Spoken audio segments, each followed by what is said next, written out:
ఓకేనా తమ్ముడు? అందరికీ నమస్కారం. ఈరోజు రాష్ట్రంలో స్వాతంత్రం వచ్చినప్పటి నుంచి రాష్ట్రానికి ముఖ్యమంత్రి, అలాగే రాష్ట్రానికి ప్రతిపక్ష నాయకుడు, ఏ పార్టీ అయినా సరే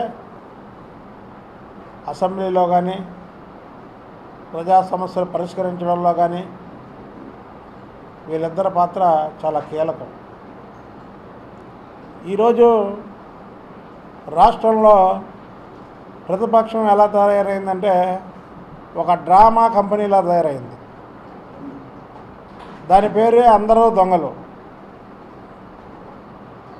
జగన్మోహన్ రెడ్డి, విజయసాయి రెడ్డి, ధర్మన, భూమన, సత్యబాబు, రాంబాబు, మళ్ళీ వీళ్ళకి తోడు చింతామణి, రోజా. ఆమె క్యారెక్టర్ చింతామణి. ఎందుకంటే తెలుగుదేశం పార్టీలో పనిచేసి వెళ్ళింది కాబట్టి మాకు తెలుసు ఆమె క్యారెక్టర్. అది ఇవాళ విలువల గురించి ఒక పక్క జగన్మోహన్ రెడ్డి, 1,00,000 కోట్లు దోచుకున్నటువంటి జగన్మోహన్ రెడ్డి ఏమో నిజాయితీ గురించి మాట్లాడతాడు. ఇంకో పక్క నైతిక విలువల గురించి రోజా మాట్లాడిద్ది. ఆమె సినిమా ఫీల్డ్లోనే, తెలుగుదేశం పార్టీలో, అలాగే ఇప్పుడు అక్కడ ఆమె ఏంటనేది ప్రతి ఒక్కరికి తెలుసు. ఆమె ఈ అందరూ దొంగల డ్రామాలో చింతామణి క్యారెక్టర్ ఉంది. ఆమెకి ఏ నైతిక విలువలు ఉన్నాయని భూమా అఖిలప్రియ వేసినటువంటి డ్రెస్ని ఆమె విమర్శించింది. నీలాగా స్విమ్మింగ్ పూల్ డ్రెస్ వేసిందా? నువ్వు సినిమాలో నటించేటప్పుడు స్విమ్మింగ్ పూల్ డ్రెస్ వేసావు. నువ్వు ఈరోజు భూమా అఖిలప్రియను మాట్లాడడం చాలా విడ్డూరంగా ఉంది. రోజా బాధ్యతలు చెల్లని చెక్కులు కేసుల్లో మెడ్రాస్ హైకోర్టులో చాలాసార్లు ఆ మీద కేసులు వేసి అక్కడ కోర్టు మెట్లు ఎక్కించారు. ఈమె ఎవరి దగ్గర అప్పు తీసుకుంటే ఆమెకు అప్పులు ఎక్కడితే ఆ చల్లని చెక్కుల కేసులు కోర్టులో వేశారు. అలాగే ఈమె ఎన్నో ఫిలియాల్లో నటించింది. మరి అవన్నీ కూడా ఆవిడ కాటికి చెప్పకూడదు. రకరకాల సినిమాల్లో నటించింది. నువ్వు అమ్మ నైతిక విలువల గురించి మాట్లాడేది? తల్లి తండ్రి లేని పిల్లల్ని ఎగతాళిగా మాట్లాడేది? ఈ రాష్ట్రంలో చంద్రబాబు నాయుడు గారు ఎక్కడ పిడుగు పడుతుందో ముందే చెప్పగల టెక్నాలజీని కనిపెట్టారు. కానీ ఒకే ఒక్క విషయంలో ఫెయిల్ అయ్యారు చంద్రబాబు నాయుడు గారు కూడా. ఏ విషయంలో అంటే జగన్మోహన్ రెడ్డి లాంటి వాడికి బుద్ధి జ్ఞానం ఎక్కడ దొరుకుతుందో మా ప్రభుత్వం కూడా కనిపెట్టలేకపోతుంది. ఎక్కడ పిడుగు పడుతుందో కనిపెట్టే టెక్నాలజీ కనిపెట్టినటువంటి చంద్రబాబు నాయుడు గారు జగన్మోహన్ రెడ్డి లాంటి వ్యక్తికి బుద్ధి జ్ఞానం ఎక్కడ దొరుకుతాయో కనిపెట్టలేకపోతుంది. ఎందుకంటే ఈరోజు రాష్ట్రంలో నేను చెప్పిన పేర్లలో ఏ ఒక్కరూ నిజాయితీ పరులు కాదు. ప్రతి ఒక్కరు కూడా కాంగ్రెస్ పాలనలో దోచుకొని తిన్నవాళ్ళు. ఈ రాష్ట్రాన్ని, ఈ దేశాన్ని దోచుకొని తిన్నటువంటి వ్యక్తులు వీళ్ళందరూ. వీళ్ళు ఈరోజు విలువల గురించి ఒకళ్ళు,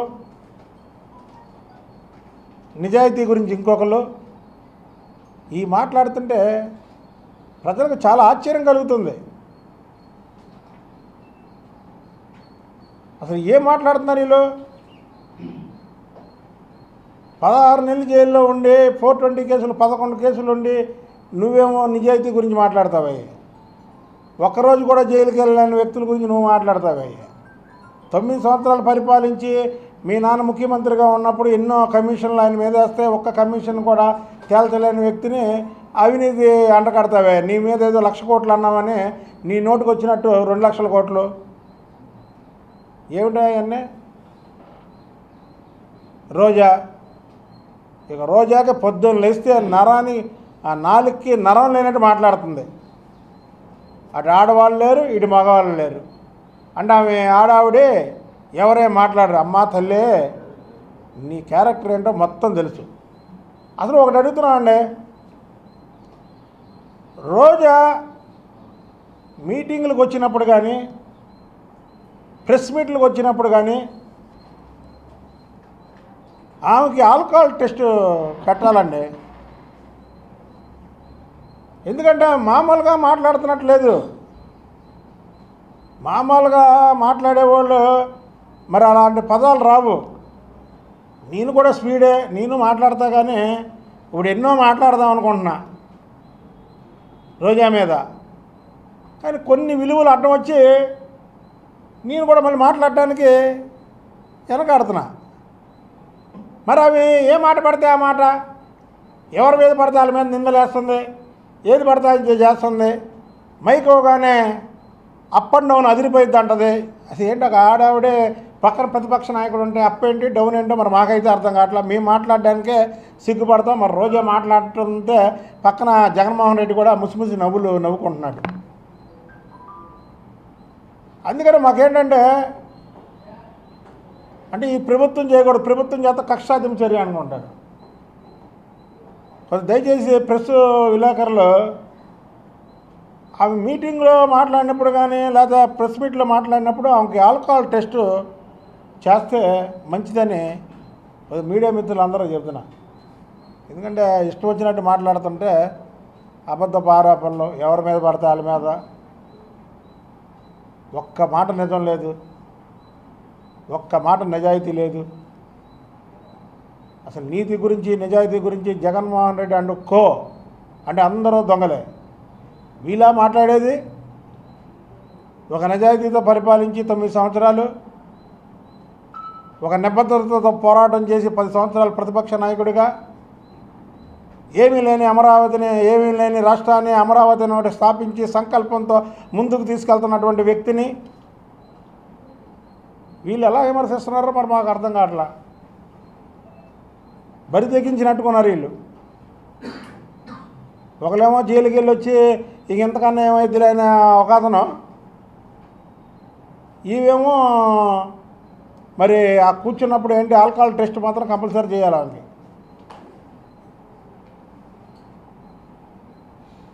లేకపోతే ఆమె నిన్న భూమా అఖిలప్రియతో మాట్లాడింది ఒక ఛానల్లో. ఆమె పాపం జూనియర్ ఆమె మాట్లాడలేకపోతుంది. నువ్వురా ఎక్కడ కూర్చుంటా అక్కడ నేను మాట్లాడతా, మీ సంగతి ఏంటో మా సంగతి ఏంటో, మీ పార్టీ ఏంటో మా పార్టీ ఏంటో, మీ నాయకులు ఏంటో మా నాయకులు ఏంటో మాట్లాడుకుందాం బహిరంగ చర్చకి. ఏంటి ఇష్టం వచ్చినట్టు మాట్లాడుతుంటే రాజకీయాల్లో నోరు అదుపులో పెట్టుకోవడం నేర్చుకోండి.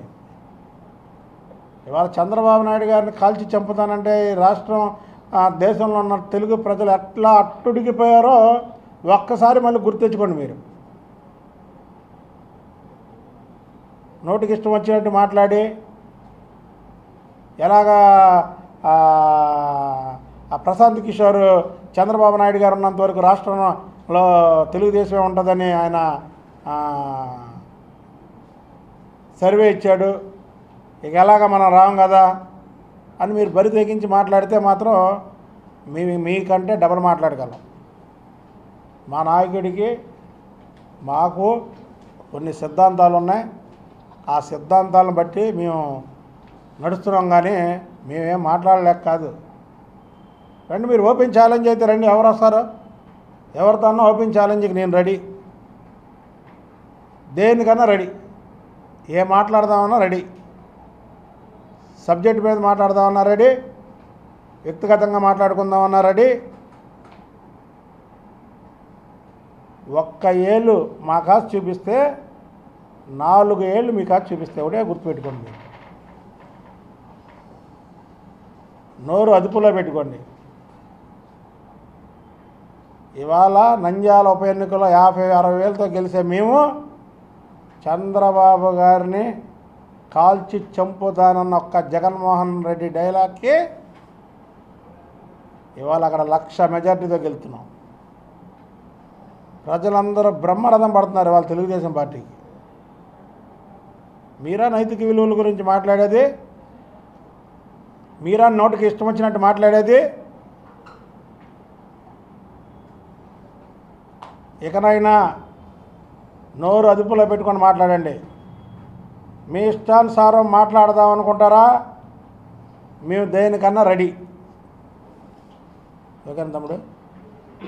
ఇంకేం అడగద్దు నువ్వు.